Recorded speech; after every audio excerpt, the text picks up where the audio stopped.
Yo, good morning Idol G Vlogs! Kumusta sa lahat ng mga followers po natin? Kasama ko po ngayon mga ka-vlogs ang idolo ng Butuan, ang titri ng Butuan, walang iba kundi si Mr. Action Man. So, yan, si Sir.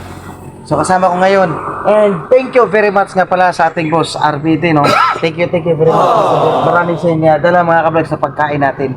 So siguro, wala tayong gagawin ngayon kundi magpapakabusog. Maraming salamat, boss, kay Sir Ronald, ang ating very humble na boss. At the same time, sa aking manager na kasama ko ngayon, walang iba kundi si Sir Marlon Timogan.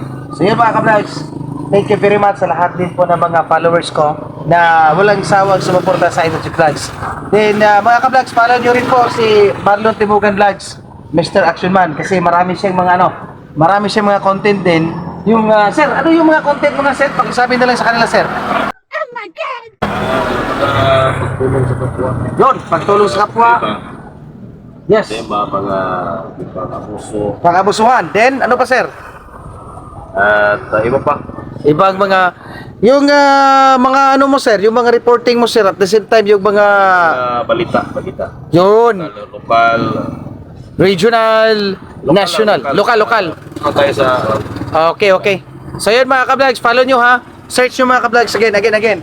Search nyo mga ka-vlogs, Marlon Timogan Vlogs. Tama sir? So ayun, Marlon Timogan Vlogs. So huwag na natin patagilin mga ka-vlogs kasi nagugutom na ako. Marami akong gutom mga ka-vlogs. Idol G Vlogs, kakain ng mga ka-vlogs. So yun, I love you all mama, chup-chup, yat, kinig to ah. Tara na! Kain na!